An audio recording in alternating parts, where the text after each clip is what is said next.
नमस्कार बच्चों, श्री अक्षन कन्या पीजी कॉलेज हिंडौन सिटी के डिजिटल प्लेटफॉर्म पर आपका स्वागत है। आज की क्लास में हम बीए फर्स्ट ईयर के अंतर्गत पेपर सेकंड में एक टॉपिक है वर्ण और जाति, इसके बारे में पढ़ाएंगे आपको। वैसे हम पिछले लेक्चर में आपको जाति के बारे में बताया है थोड़ा बहुत, लेकिन इसमें हम आपको जाति और वर्ण के बारे में बताएंगे। आइए जानते हैं इसके बारे में।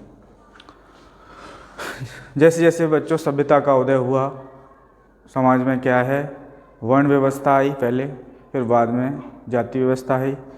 बताते हैं जाति व्यवस्था का जो वो है, मतलब अस्तित्व है, वो बौद्ध धर्म और जैन धर्म का जब प्रभाव कम होता गया हमारे समाज में, या उसको वो जब वो जैन धर्म और बौद्ध धर्म पतन की ओर जाने लगे, उसके बाद जाति व्यवस्था आई। और जो हमारा वर्ण वाला जो व्यवस्था है, वर्ण की व्यवस्था है, वो वैदिक काल से हमारे समाज में देखने को मिलती है। ठीक है, बहुत सारे विद्वानों ने अलग अलग अपनी अपनी बात बताई है, किसी ने कुछ सी रूप में बताया है जाति के बारे में। ठीक है, इसमें बहुत सारे समाजशास्त्री हैं, जैसे कि जी.एस. घुरे जी हैं जाति में, आंद्रे वैत्तेय जी हैं जाति के बारे में उन्होंने लिखा है, हर्बर्ट रिजले जी हैं, डेविड हार्डिमॉन हैं, अम्बेडकर जी हैं, जी.एस. घुरे हैं। इन सब ने क्या है अपने अपने विचार जाति के संदर्भ में दिए हैं। ठीक है, यहाँ हम आपको आज की क्लास में इस वीडियो लेक्चर के माध्यम से आपको जाति और वर्ण के बारे में कुछ अंतर बताएंगे, क्योंकि अक्सर देखा गया है कि पेपर में एक क्वेश्चन इस तरह का बनता है, उसमें ये आता है कि जाति और वर्ण में कोई 4 अंतर बताइए। इस तरह से लघु प्रश्न के रूप में ये सब देखने को मिलता है, और मेरा प्रयास रहेगा मैं आपको इस तरह से अभी समझा दूंगा, और जिसको कि आप पेपर में अच्छे से कर पाओगे। ठीक है, पहला अंतर देखें, अगर मुख्य अंतर की बात करें तो वर्ण है गुण तथा धर्म पर आधारित होता है। जैसे कि आप जानते हो अच्छे से, वही 4 वर्ण हैं, ब्राह्मण, क्षत्रिय, वैश्य, ब्राह्मण, क्षत्रिय, वैश्य और शूद्र।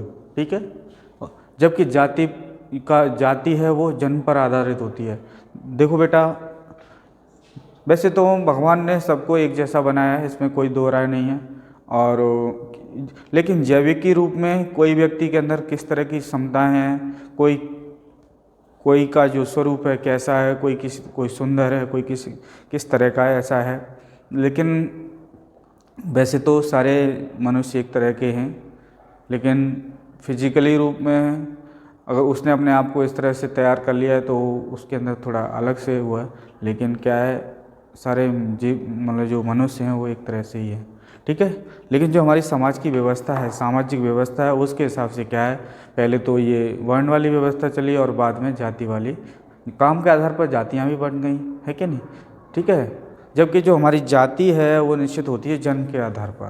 कहने का मतलब है व्यक्ति जिस जाति में जन्म लेता है उसी से उसका जो जाति का जो उस पर जो टैग लग जाता है वो क्या है, वह रहता है। जैसे कि मान लो कोई व्यक्ति माली समाज में पैदा हुआ है तो उसको माली समाज का हो गया, बनिया वर्ग में जब पैदा हुआ है तो वो उसी का जो मम्मी पापा का जो टाइटल है वो उसको मिल जाता है, और व्यक्ति को उसी जाति के नाम से संबोधित किया जाता है।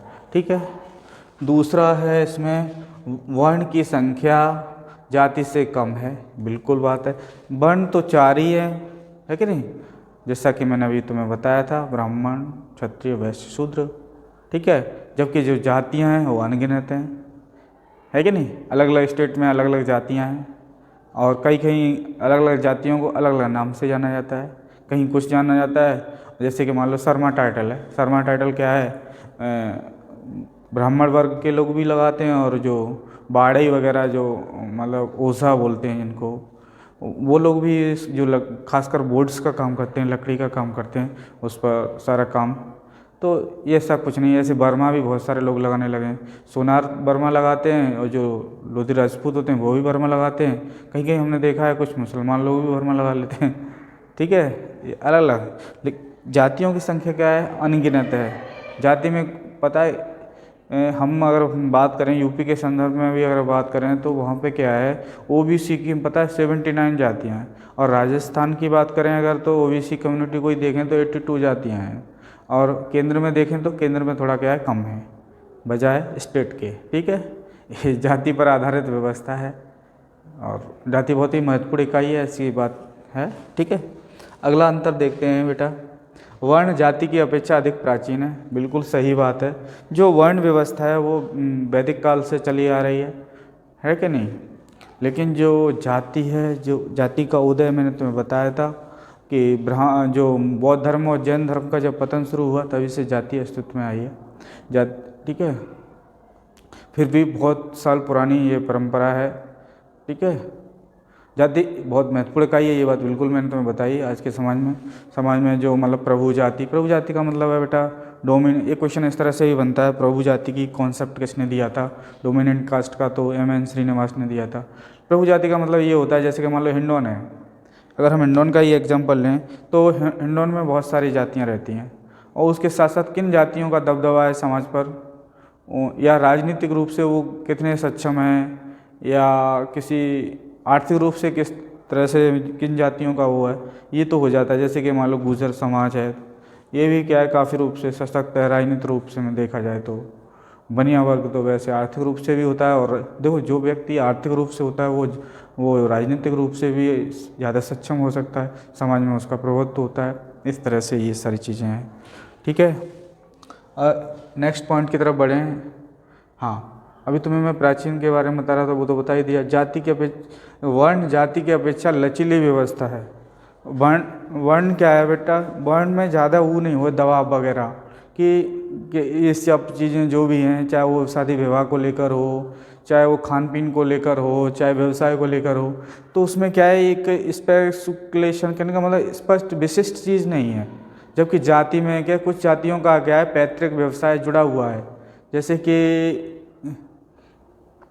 जाटव वगैरह है, या कोई वो है तो क्या वो चमड़े का काम करेगा, बाड़ई है तो उसका काम का, धोबी है तो उस कपड़े वगैरह और वो सब का, नाई है तो उन बाल काटने का काम करे, इस तरह से। लेकिन ये सब चीज़ें प्राचीन परंपरा पर आधारित हैं। लेकिन आज के 21वीं सदी के भारत में अगर हम देखें तो ये सब चीज़ें एक तरह से थोड़ा क्या है, इनका जो मतलब मजबूतपन है, कहने का मतलब जो जटिलता है वो कमज़ोर भी हुई है। अब क्या है, जाति के बंधन से व्यक्ति मुक्त भी हो रहा है, चाहे वो व्यवसाय को लेकर हो, चाहे वो रिश्ते नाते की बात की जाए। ठीक है, देखो सबसे बड़ी बात यह है कि इसमें आजकल क्या है, देखो तुम मुसलमान अगर कैंडिडेट ले लो तुम, वो सारे काम कर लेता है, नाई की दुकान भी कर लेता है, सिलाई का काम भी कर लेता है, शूज़ वगैरह की शॉप भी खोल लेता है, मतलब इतने सारे काम हैं, वो हर जगह काम करने। मैकेनिक का काम देख लो, सबसे ज़्यादा वही लोग करते हैं। तो अब क्या है, जो इस तरह के फाउंडेशन वाली बात थी काम को लेकर या कुछ, अब कुछ नहीं। अब क्या है, शिक्षित रूप से क्या है व्यक्ति सशक्त हो रहा है और वो प्रशिक्षण प्राप्त कर रहा है, नई नई तरह की शिक्षा ग्रहण कर रहा है। तो जो ये दूरी थी इस तरह की, जो व्यवसाय को लेकर जो प्रतिबंध थे वो अब कम हो गए। ठीक है, तो वो जो लचीलापन है वो तो उधर है, लेकिन इधर भी चीज़ें कम हुई हैं। पहले ऐसा ही होता था कि जो व्यक्ति है, जैसे कि पंडित है तो वो पुरोहित बनेगा, क्षत्रिय है तो मतलब युद्ध में काम करेगा, सेना में जाएगा, शूद्र को कुछ नहीं करना है, मतलब इन विशिष्ट जन जो कहने का मतलब द्विज जातियाँ हैं उनकी सेवा करनी है, इस तरह की चीज़ें। पहले बहुत ऐसे ही सब कुछ चलता था, इसी तरह ऐसे समझे एक तरह से दास प्रथा की तरह ही था चीज़ें। लेकिन वर्तमान समय में क्या है, जब से संविधान कानून लागू हुआ है, कानून का राज जब शुरू हुआ है, तब से चीज़ें सामान्य हुई हैं। पूरी तरह से इस चीज़ को निगलेक्ट नहीं कर सकते कि अभी भी जातियों का प्रभाव, जातिवाद जैसी चीज़ें समाज में नहीं हैं, लेकिन रुग्ण मतलब दृढ़ता नहीं है इनमें, रेजिडनेस नहीं है कि ये है तो है ही है। अब चीज़ें बदल रही हैं। ठीक है, ये बात है।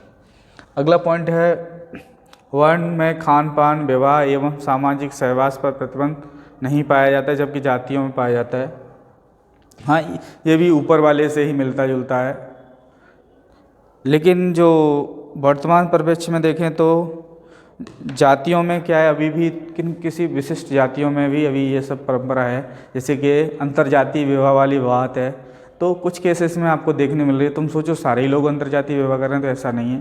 तो मतलब कहने का मतलब ये है कि एक जाति का, जैसे उच्च जाति का लड़का है निम्न जाति की लड़की से शादी कर रहा है, या निम्न जाति की लड़की है उच्च जाति के लड़के से शादी कर रही है, इसको बोलते हैं इंटरकास्ट मैरिज। और कुछ धर्म आधारित विवाह होती हैं। आजकल तो टीवी पे बहुत ज़्यादा डिबेट सा चल रहा है, लव जिहाद वगैरह जिसको नाम दे दिया गया है। ऐसा नहीं है। संविधान में क्या है, विशेष विवाह अधिनियम 1954 के हिसाब से ऐसा संभव है। कोई व्यक्ति एक अलग धर्म का है और दूसरे धर्म के व्यक्ति लड़की है या लड़का है जो भी है एक दूसरा, तो शादी कर सकता है, ऐसी कोई बात नहीं। तो इसमें तो प्रतिबंध और जो भी इसके बारे में बताया गया है।